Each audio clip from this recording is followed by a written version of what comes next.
Hello दोस्तों, कैसे हो? उम्मीद करते हैं आप सब अच्छे होंगे। आज हम परसेंटेज चैप्टर के बारे में पढ़ने जा रहे हैं और यहाँ पर एक बहुत ही बेहतरीन और इम्पोर्टेंट कॉन्सेप्ट पढ़ेंगे जो काफ़ी इंपॉर्टेंट है और सभी कॉम्पिटिटिव एग्जाम्स में पूछा जाता है, चाहे वो जीडी हो, एसएससी एमटीएस हो, सीएचएसएल हो, सीजीएल हो, सीपीओ हो, एसआई हो, कांस्टेबल हो, जितने भी आपके वनडे एग्जामिनेशन होते हैं उन सभी में ये प्रश्न पूछा जाता है। बहुत ज़्यादा इंपॉर्टेंट है और बहुत ज़्यादा रिपीटेड प्रश्न है, इसीलिए इस कॉन्सेप्ट को हम इस वीडियो में अच्छे से एक्सप्लेन करेंगे। अगर आपको ये कॉन्सेप्ट समझना है तो ये वीडियो अच्छे से देखना है, ठीक है। स्किप करोगे तो वैसे भी आपका कोई फ़ायदा नहीं होने वाला है और ऐसे कॉन्सेप्ट को छोड़ोगे तो कोई फ़ायदा नहीं, ठीक है। आप जो तैयारी कर रहे हो जिस भी एग्जाम की, तो इस एग्जाम में बहुत हेल्प करेगा, ठीक है। तो आपको वीडियो में बने रहना है, ओके। तो हम अपने कॉन्सेप्ट पर आते हैं। तो ये हमारा प्रश्न है, चीनी के भाव में 25% की वृद्धि होती है यदि कोई परिवार चीनी पर किए जाने वाले अपने व्यय को पहले जैसा ही रखना चाहे। मतलब जितना वो पहले खर्च करता था आज भी वो उतना ही खर्च करे, अगर ऐसा उसे रखना है तो परिवार द्वारा चीनी की खपत में कितने % की कमी होगी। यहाँ पर प्राइस को बढ़ाया गया है, कह रहा है कि चीनी का प्राइस अगर हम बढ़ा देते हैं, ठीक है, तो उसके कंजप्शन को हम कितना कम करें कि जितना वो पहले खर्च कर रहा था उतना ही आज भी खर्च करे। अगर पहले तुम 100 रुपये की चीनी खरीद रहे थे तो आज भी 100 रुपये की खरीदना है। तो पहले ऐसा था कि पहले भी पुराना ज़माना जो था तो 100 रुपये में ज़्यादा चीनी मिलता था, लेकिन आज तो 100 रुपये में कम मिलेगा। तो ये हमारा कॉन्सेप्ट है, ठीक है। तो इस प्रश्न को समझने के लिए हमें एक कॉन्सेप्ट समझना पड़ेगा, ठीक है। तो उसे हम समझते हैं, ओके। देखो, अगर हम बात करते हैं 20 रुपये, ठीक है, मान लेते चीनी की जो कीमत है वो 20 रुपये पर केजी है।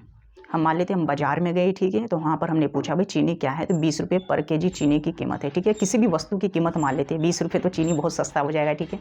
तो आलू वगैरह मान लेते हैं फिलहाल के लिए, ठीक है, एग्जाम्पल में। तो आलू जो था 20 रुपये पर केजी था, ठीक है। तो हमने 5 केजी आलू ले लिया, ठीक है। तो आलू का जो था पर केजी, ठीक है, 20 रुपये पर केजी था, तो हमने 5 केजी आलू ले लिया। तो जब हम 5 केजी आलू, तो ये केजी जो होता है कंजप्शन होता है, जितना हम सामान खरीदते हैं ना तो वो हमारा कंजप्शन होता है। और ये जो 20 रुपया पर केजी, मतलब 20 रुपया 1 किलो का जो दाम था वो 20 रुपया था, तो 5 किलो का कितना हो जाएगा टोटल, ठीक है, तो 100 हो जाएगा। तो ये 100 रुपया खर्च गया, मतलब हमने 5 किलो आलू खरीदने में, ठीक है, तो कितना रुपया, देखो 5 किलो आलू खरीदा और 1 किलो का 20 रुपया था, टोटल कितना एक्सपेंडिचर हुआ, खर्च। तो ये एक्सपेंडिचर है खर्च, 100 रुपया हुआ।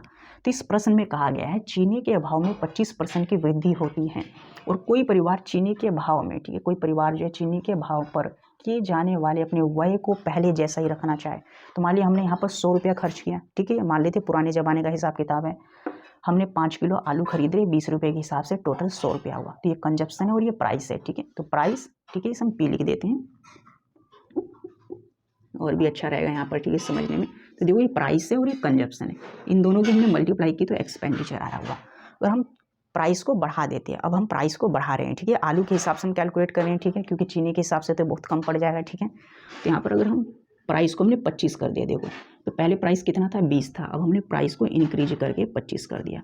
तो कंजप्शन को कितना करें, ठीक है, तो कितना कंजप्शन को हमें घटाना पड़ेगा कि 100 रुपया अब भी हम खर्च करें, तो एक्सपेंडिचर कितना होगा वो अभी 100 होगा, ठीक है। इस प्रश्न में कहा गया है कि जितना हम पहले खर्च करते थे ना, जितना हम पहले व्यय करते थे सामान खरीदने में, उतना व्यय हमें आज भी करना है। मतलब पहले अगर 100 रुपया खर्च करते थे तो 100 रुपया आज भी करना है, लेकिन आज का जो प्राइस है कुछ बढ़ा हुआ है, ठीक है। केवल हम समझा रहे हैं, अभी इसी कॉन्सेप्ट को बता रहे हैं, ठीक है। ये नंबर हम यूज नहीं करेंगे यहाँ पर फिलहाल के लिए, तो ऐसे ही नंबर हैं, ठीक है। तो आपको यहाँ पर समझना है। तो देखो आलू की जो कीमत थी पहले 20 रुपये पर केजी थी, अब 25 रुपया पर केजी हो गया। तो हम कितना आलू खरीदें कि हमारा टोटल जो एक्सपेंडिचर हो 100 हो, ठीक है। तो आप अनुमान लगा के यहाँ पर लिख दोगे, ठीक है, कि 25 चौका 100, ठीक है। तो यहाँ पर देखोगे ना जो कंजप्शन था हमारा वो घट चुका है, प्राइस बढ़ा। तो यहाँ पर आप क्या देख रहे हो, जब प्राइस 25 हमने कर दिया तो कंजप्शन 4 किलो हुआ, मतलब 25 रुपया प्राइस बढ़ा तो हमने 4 किलो खरीदा था, और जब 20 रुपया प्राइस था तो हमने 5 किलो खरीदा था।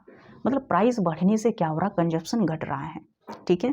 तो इससे एक ही चीज़ आपने समझा है और यही चीज़ हम समझाने की कोशिश कर रहे हैं।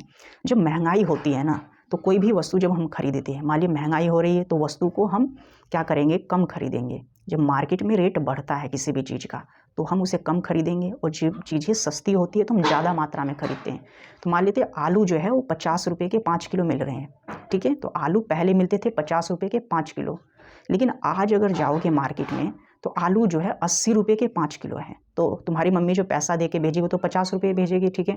तो उसे तो पता है भी 50 रुपये के 5 किलो आते हैं। जब आप मार्केट में जाओगे वहाँ पर कहोगे तो 80 रुपये के 5 किलो है, तो अब क्या करोगे, 50 रुपये तो पहले भी खर्च करे, तो आज भी आपके जेब में 50 है, तो खर्च तो 50 ही करोगे। तो 50 रुपये में क्या होगा, 5 किलो तो आलू मिलेगा नहीं, तो उससे कम मिलेगा।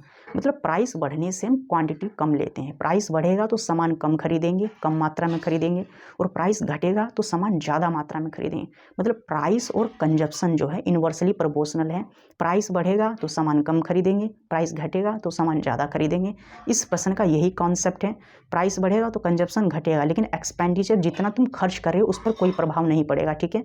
और उस प्रभाव का हमें मतलब जो खर्च हमें 100 रुपया पहले करते थे तो आज भी हम 100 ही करेंगे। तो क्या होगा, प्राइस बढ़ेगा तो कंजप्शन कम हो जाएगा और आपका खर्च जो है मेंटेन रहेगा। पहले भी 100 था, आज भी पहले जितना खर्च करते हैं उतना ही आज खर्च करना है। ओके, तो ये कॉन्सेप्ट आपके समझ में आया है। अब देखो यहीं से हमारा फॉर्मूला बन चुका है। हमने देखा प्राइस जब बढ़ा ना तो कंजप्शन घटा, ठीक है। तो प्राइस बढ़ा तो कंजप्शन घटा, तो इसमें क्या पता लग चुका है, प्राइस और कंजप्शन इन्वर्सली प्रोपोर्शनल होते हैं, ठीक है। और प्राइस और कंजप्शन की जब हम मल्टीप्लाई करते हैं टोटल खर्च, तो मान लेते हैं भाई 5 किलो हमने आलू खरीदा था, 20 रुपये पर केजी आलू था, तो 5 किलो आलू 20 रुपये पर केजी मल्टीप्लाई किया तो टोटल इतना, मतलब प्राइस और कंजप्शन की गुना करेंगे तो हमारे पास टोटल खर्चा आता है, ठीक है। तो 5 किलो हमने आलू खरीदा था 20 रुपये के हिसाब से। आप कहोगे भाई टोटल कितना खर्चा हो गया, 5 किलो आलू 20 रुपये के हिसाब से देखेंगे तो 100 रुपया हुआ, तो टोटल खर्च 100 रुपया हुआ ना। तो यहीं से हमारा फॉर्मूला बन चुका है, ठीक है। इसे हम रब कर देते 1 मिनट। अब इस नंबर को हम हटा देते हैं, ओके। ये नंबर केवल समझने के लिए आपको बताया था, ठीक है। फिलहाल इसे रब कर देते हैं पूरे को। अभी इसका फॉर्मूला बन चुका है, ठीक है। और ये बहुत जल्दी आपको याद भी रहेगा। तो हमें पता होता है प्राइस मल्टीप्लाई कंजप्शन, ठीक है। प्राइस का मतलब होता है मूल्य, ठीक है, और कंजप्शन का मतलब खपत होता है। इन दोनों की जब हम मल्टीप्लाई करेंगे तो एक्सपेंडिचर आता है। एक्सपेंडिचर का मतलब खर्च हो जाएगा, तो ये मूल्य हो जाएगा किसी भी चीज़ का, ठीक है, और ये खपत हो जाएगा। खपत का मतलब कोई भी वस्तु आप कितना खरीद रहे हो, तो कोई भी वस्तु कितनी क्वांटिटी में ले रहे हैं, कितना हम खरीद रहे हैं, ये हमारा खपत है। उस वस्तु का प्राइस क्या है, वो मूल्य है, ठीक। और कंजप्शन का मतलब टोटल खर्चा कितना हुआ, तो कंजप्शन का मतलब ये खर्चा हो जाएगा, ठीक है, या वाई कह सकते हैं, ओके। तो देखो प्राइस और कंजप्शन मल्टीप्लाई करेंगे तो एक्सपेंडिचर आएगा, ठीक है। तो इसमें 3 नंबर है, देखो एक ये है, एक ये है, 3 लेटर है, ठीक है। तो 3 चीज़ निकल के आएगी, मतलब 3 फॉर्मूले बन सकते हैं अगर इसे हम कांस्टेंट कर देते हैं। तो इस प्रश्न में क्या कहा गया है, यदि कोई परिवार चीनी पर किए जाने वाले अपने व्यय को पहले जैसा रखना चाहे, तो व्यय जो था ना, जितना पहले था आज भी उतना ही है, मतलब व्यय को कांस्टेंट कर रहा है। तो व्यय हमें कांस्टेंट करना है, मतलब एक्सपेंडिचर, ओके। तो एक्सपेंडिचर को हम कांस्टेंट कर देते हैं, ओके। तो समझ लेना कांस्टेंट है, ओके, शॉर्ट में लिखा हुआ। तो एक्सपेंडिचर को जब हम कांस्टेंट करेंगे तो यहाँ पर हम कोई छेड़छाड़ नहीं करेंगे, ठीक है। तो देखो हम प्राइस का फॉर्मूला निकालते हैं। तो प्राइस बराबर क्या हो जाएगा, एक्सपेंडिचर और अपॉन ये हो जाएगा, ठीक है। तो प्राइस बराबर एक्सपेंडिचर अपॉन कंजप्शन। तो इस सी को हम नीचे लेकर आएंगे, ये तो कांस्टेंट है, तो यहाँ पर आपको कोई छेड़छाड़ नहीं करनी, एक फिक्स वैल्यू है, ठीक है। तो हम यहाँ पर देखेंगे तो इसे हम हटा भी सकते हैं, ठीक है। हम सिंपल ऐसे कर लेते हैं, कन्फ्यूजन बिल्कुल नहीं होगा, 1/c, ठीक है। तो प्राइस जो होता है वो डायरेक्टली प्रोपोर्शनल जो होता है 1/c के। मतलब अगर हम कंजप्शन को बढ़ाते हैं, देखो यहाँ पर, तो प्राइस क्या होगा, घटेगा। यहाँ पर आपको ध्यान देना है, इन्वर्स का मतलब उल्टा होता है। नीचे वाली वैल्यू बढ़ती है ना तो ऊपर वाली वैल्यू घटती है, ओके। अगर नीचे वाली वैल्यू को हम घटाएंगे ना तो ये बढ़ जाएगा। तो कंजप्शन जब घटेगा, ठीक है, तो प्राइस बढ़ेगा। मतलब यहाँ से समझो, ठीक है, अगर देखो प्राइस घट रहा है, ठीक है, प्राइस घट रहा है मतलब चीज़ें सस्ती हैं तो ज़्यादा सामान खरीदोगे, कंजप्शन बढ़ेगा। चीज़ें अगर सस्ती हो चुकी है, मार्केट में आलू के रेट कम हो चुके हैं, गिर गए हैं, तो ज़्यादा आलू खरीद के लाओगे, ठीक है। और आलू के रेट बढ़ गए हैं तो अब क्या करोगे, कम आलू खरीदोगे। मतलब प्राइस बढ़ता है तो कंजप्शन घटेगा और प्राइस घटेगा तो कंजप्शन बढ़ेगा, यही शो कर रहा है, ओके। एक बार और इसे हम नंबर से बता देते हैं, ठीक है। अगर देखो यहाँ पर 100 नंबर है, तो 100 के नीचे अगर हम 2 लिखेंगे तो क्या आएगा, 50 आएगा। 100 लो करोगे 2 बार कट जाएगा 50। लेकिन 100 के नीचे अगर हम 3 लिख देते हैं, 4 लिख देते हैं, ठीक है, ये नंबर सही है, तो 25 आएगा। तो हमने देखा नंबर जब हमने बढ़ाया नीचे वाला तो वैल्यू कितनी होगी, घट गई। पहले तो 50 थी लेकिन अब क्या हो चुकी, 25। तो नीचे वाले जो नंबर बढ़ता है ना, नीचे जब हम वैल्यू को बढ़ाते हैं तो ऊपर वाली वैल्यू जो होती है कम होती है। मतलब नीचे वाले से आपको रिलेट करना है। तो सिंपल ये क्लियर हो चुका कि हम कंजप्शन को बढ़ाएंगे तो प्राइस घटेगा, कंजप्शन घटेगा तो प्राइस बढ़ेगा, ओके। तो ये जब प्राइस घटेगा कंजप्शन बढ़ेगा, ये जब होता है ना तो हम कांस्टेंट रखते हैं एक्सपेंडिचर को। यहाँ पर हमने बिल्कुल छेड़छाड़ नहीं किया है, ठीक है। अब ये कॉन्सेप्ट आपके समझ में आ चुका है। हम यही समझाने को आपको कोशिश कर रहे थे कि प्राइस जब बढ़ता है ना तो कंजप्शन घटता है, और कंजप्शन घटता है तो प्राइस बढ़ता है। ये आपको याद रखना है, ठीक है, कॉन्सेप्ट को फिट रखना है माइंड में, ठीक है। और वैसे भी व्यवहारिक तौर से हमने बता दिया है, मार्केट में जब भी जाओगे किसी सामान का रेट ज़्यादा है और आपके जेब में उतने पैसे आपके घर वालों ने दिया जितना पहले का हिसाब था, पहले दिया कि पहले 20 रुपये किलो के आलू मिलते थे, 20 रुपये दे दिया, अब देखा आलू 25 रुपये किलो है, तो आप क्या करोगे, 20 रुपये में ये आलू लेकर आओगे, बस थोड़ा सा कम लाओगे। तो प्राइस बढ़ने से कंजप्शन घटेगा और प्राइस घटने से कंजप्शन बढ़ेगा, यही हमारा कॉन्सेप्ट है। ओके, अभी से हम रफ करते हैं। तो ये सभी बातें आपके समझ में आ चुकी हैं। इस प्रश्न में इतना दम नहीं है, बस इस कॉन्सेप्ट को समझाने में थोड़ा सा वक्त लगा हुआ है, ठीक है। जब एक बार समझ जाओगे तो बहुत जल्दी से बन जाएगा। ओके, तो देखो हमारा है प्राइस, हम जानते हैं price multiply consumption is equal to expenditure होता है। ओके, अब यही फॉर्मूला हम यूज करेंगे, ठीक है। फिलहाल अभी एक और बेसिक हम पढ़ेंगे, इसके बाद एक और शॉर्टकट आएगा, वो बहुत बेहतरीन है, तो उससे हम जल्दी से कर लेंगे। ओके, अब हम प्रश्न पर आ जाते हैं अपने। ओके, देखो यहाँ पर लिखा हुआ चीनी के भाव में 25% की वृद्धि होती है, ठीक है। आप यहाँ से समझ जाओगे चीनी का जो प्राइस है 25% बढ़ गया, इसका मतलब उसका कंजप्शन क्या होगा, अब घटेगा, ये तो डेफिनेटली फिक्स है। चीनी का प्राइस बढ़ रहा है तो कम लेके आओगे, लेकिन यहाँ पर क्या कह रहा है, यदि कोई परिवार, यहाँ से और क्लियर हो जाए, यदि कोई परिवार चीनी पर किए जाने वाले अपने व्यय को पहले जैसा ही रखना चाहे, मतलब व्यय कांस्टेंट कह रहा है, जितना वो पहले जितना रुपया खर्च करता था आज भी वो उतना ही रुपया खर्च कर रहा है, तो वह तो कांस्टेंट है और प्राइस बढ़ रहा है। अब कहेगा तो परिवार द्वारा चीनी की खपत में कितने परसेंट की कमी करनी होगी कि वह हमारा पहले जैसा ही रहे। मतलब प्राइस बढ़ने पर भी हमें उतना ही सामान खरीदना जिससे हमारे खर्चे पर कोई प्रभाव ना पड़े। हमें पहला जितना हम खर्च कर रहे थे उतना ही हम आज भी खर्च करेंगे, बस ये आज हम कम रोटी खा लेंगे, पहले ज़्यादा खाते थे, पहले पेट भर के खाते थे, तो आज थोड़ा हम कम खाएंगे। ओके, यहाँ पर जो नोटेड पॉइंट है, देखो चीनी के भाव में इतने परसेंट की वृद्धि हुई है और व्यय को पहले जैसा, ठीक है, रखना चाहे तो खपत कितना हमें कम करना पड़ेगा, ठीक है। तो सिंपल में देखो इसे हम कैसे लगाएंगे, तो चीनी का जो प्राइस है 25% बढ़ गया, तो 25% का मतलब क्या हो जाएगा, जो कभी 100 था स्टार्टिंग में तो प्राइस 100 ही होगा, ठीक है। तो मान लेते प्राइस जो था 100% था, ठीक है, और चीनी का भाव कितना बढ़ा हुआ, 25% बढ़ा हुआ, तो 100 में जब हम 25 प्लस करेंगे तो 125 हो जाएगा, ठीक है। देखो चीनी का जो भाव था स्टार्टिंग में 100% होगा, कोई भी जो प्राइस होता है, कोई भी चीज़ होता है स्टार्टिंग में 100 होता है, लेकिन चीनी का जो है 25% बढ़ा हुआ, 100 का माल कितना हो गया 25, और कंजप्शन भी स्टार्टिंग में 100 होगा, ठीक है, और अब कितना है पता नहीं, ठीक है। अब ये कह रहा है एक्सपेंडिचर पर कोई प्रभाव नहीं पड़ता है। यहाँ पर क्या कहा गया है कि जो व्यक्ति परिवार जितना पहले खर्च करता था आज भी उतना ही खर्च कर रहा है, मतलब पहले अगर 100 रुपया खर्च करते थे, ठीक है, जितना भी खर्च करते थे पहले 100%, तो आज भी 100% ही खर्च कर रहे हैं, ठीक है। तो देखो ये तो कैंसिल हो जाएगा, यहाँ पर तो पूरा का पूरा कैंसिल हो चुका है, लेकिन यहाँ पर अगर देखते हैं तो 25 चौका, ठीक है, तो ये हम ये निकालेंगे, क्वेश्चन मार्क जो है यहाँ पर हम एक्स लिख देते हैं, हम सी ही लिख लेते हैं, कंजप्शन निकालना है, ठीक है। तो 25 पंजे 125, ठीक है, और 25 चौका हो जाएगा 100 हो जाएगा, और 5 से हम काट सकते हैं, 20 बार कट जाएगा। ओके, तो इन दोनों की हम मल्टीप्लाई करेंगे तो 20 चौक 80 हो जाएगा, तो सी इज इक्वल टू क्या हो जाएगा 80। तब देखो सी जो है वो 80% आया, वो कंजप्शन कितना 80 आया। देखो जो कभी 100 था वो आज 80 है, जो कभी 100 था आज वो 80 है, तो चीनी की खपत में कितने परसेंट की कमी आई, तो चीनी पहले तो 100 था ना कंजप्शन, लेकिन आज 80 है, तो कितना कम है 20% कम है, तो हम यहाँ पर कहेंगे कि कंजप्शन जो है 20% घट गया है, ठीक है। तो ये आपका आंसर हो जाएगा। ओके, तो ये फॉर्मूला आपको इस तरीके से लगाना है, बहुत बेहतरीन फॉर्मूला होता है, चाहे प्राइस चेंज हो, कंजप्शन चेंज हो, एक्सपेंडिचर चेंज हो, तीनों में से किसी में भी छेड़छाड़ करते हैं तो ये प्राइस हमेशा, ये जो फॉर्मूला हमेशा लगता है, ठीक है। तो यहाँ पर कहा गया चीनी का जो प्राइस है 25% बढ़ गया, तो 100 से बढ़ के कितना हो गया 125 हो गया। अब कह रहा कंजप्शन कितना कम कर दिया जाए, ठीक है, कितना हमें कम करना पड़ेगा, एक्सपेंडिचर पर कोई प्रभाव ना पड़े। तो एक्सपेंडिचर शुरू में 100 था आज भी 100 होगा, ठीक है, मतलब कोई प्रभाव नहीं पड़ेगा तो कैंसिल हो जाएगा, यहाँ पर 100 था, ठीक है, और ये कंजप्शन कितना होगा, तो 25 हम काट लो, ठीक है, ये हो जाए और मल्टीप्लाई करके लाएंगे तो ये। अब यहाँ पर चेक करना पड़ेगा कंजप्शन अब 80 है, पहले कितना था 100 था, तो घटा कितना 20, तो हम कहेंगे कंजप्शन जो है वो 20% घट चुका है, ठीक है।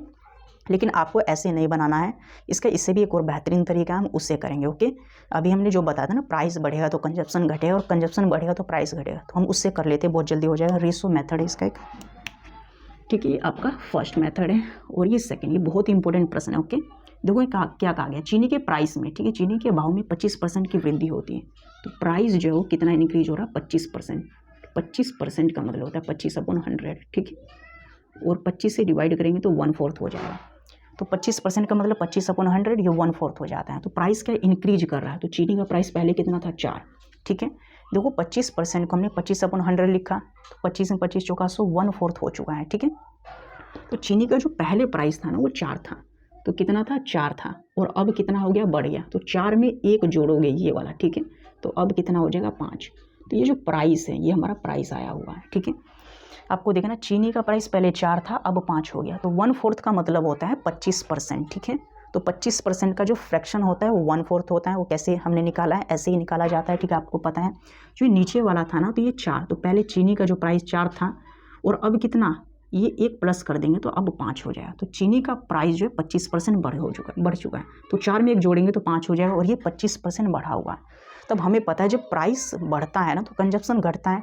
मतलब जो प्राइस का रेशो होगा उसी रेशो का उल्टा कर दो, कंजप्शन का रेशो आ जाएगा, ओके। तो हम कंजप्शन का रेशो निकालते हैं, क्योंकि देखो जब प्राइस का रेशो मतलब प्राइस का जो रेशो होता है उसी रेशो का हम उल्टा करेंगे तो कंजप्शन आएगा। लेकिन इस कंडीशन में जो होता है वो हमारा जो एक्सपेंडिचर होता है, खर्च होता है, वो कांस्टेंट रहता है, उस पर कोई प्रभाव नहीं पड़ता, तभी हम ये उल्टा कर देंगे, ओके।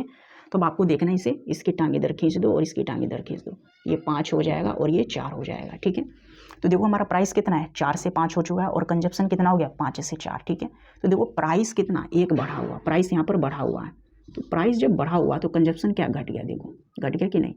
देखो 5 नंबर है और यहाँ पर 4 नंबर है, और यहाँ पर 4 यहाँ पर 5, तो हम कहेंगे 5, पहले जो कंजप्शन कितना था 5 था, और कितने की कमी हुई, तो 5 का माल जब हम 4 में बेचेंगे तो 1 की कमी होगी, तो 5 पर 1 की कमी होगी, और इसका मतलब ही 20% होता है। परसेंट निकालो, मल्टीप्लाई 100 से करो, ठीक है, 5 से काटोगे तो 20 आएगा, तो 20%, ठीक है। तो कंजप्शन को देखो यहाँ पर क्या 5 से 4 किया गया, मतलब 20% कम कर दिया गया, ठीक है। तो ये रेशो मेथड जो है बहुत जल्दी बन जाता है। जब प्राइस आपका बढ़ रहा है तो उसी का रेशो का उल्टा कर दो, आपका कंजप्शन होगा, ठीक है। एक बार हम रिपीट करते हैं, चीनी के भाव में 25% की वृद्धि होती है। तो 25% का मतलब 1/4 होता है। पहले 4 था तो अब बढ़ के कितना हो जाएगा प्राइस 5, तो 4 से 5 हो चुका है, ठीक है। तो हमें पता है प्राइस 4 से 5 है, तो कंजप्शन क्या हो जाएगा, इसी का हम उल्टा कर देंगे, 5 से 4। तो पहले 5 कंजप्शन था और कम कितना हो गया 4, मतलब 4 हो गया है, तो 1 कम हो गया, तो 5 पर 1 कम हो चुका है, इसका मतलब 20% कम हो चुका है। तो इस तरीके से इस प्रश्न को आप समझ चुके होंगे। बहुत ही इंपॉर्टेंट और ठीक है इंपॉर्टेंट प्रश्न है जो सभी एग्जाम में पूछा जा चुका है और आता रहता है, ठीक है। ये फिलहाल एसएससी सीजीएल में पूछा गया, यहाँ पर मेंशन किया गया है, सीएचएसएल में भी आता है, एमटीएस में भी आता है, छोटे मोटे एग्जाम जो होते हैं उनमें भी आता है, ठीक है। ये मत समझना कि बड़े एग्जाम में ही आता है। तो इसके कॉन्सेप्ट को समझाने में वक्त लगा, लेकिन ये रेशो मेथड लगाओगे बहुत जल्दी बन जाएगा, ठीक है। आपका समय बहुत बच जाएगा, ठीक है। आपको प्राइस का रेशो लेना, उसी का उल्टा कर दो और डायरेक्ट आप निकाल दो, ओके। उम्मीद करते हैं कॉन्सेप्ट आपको अच्छे से समझ में आ चुका होगा। उसी तरीके से हम बेहतरीन वीडियो लाते रहेंगे। तब तक के लिए bye, okay, thank you so much. फिर मिलेंगे हम नेक्स्ट वीडियो में।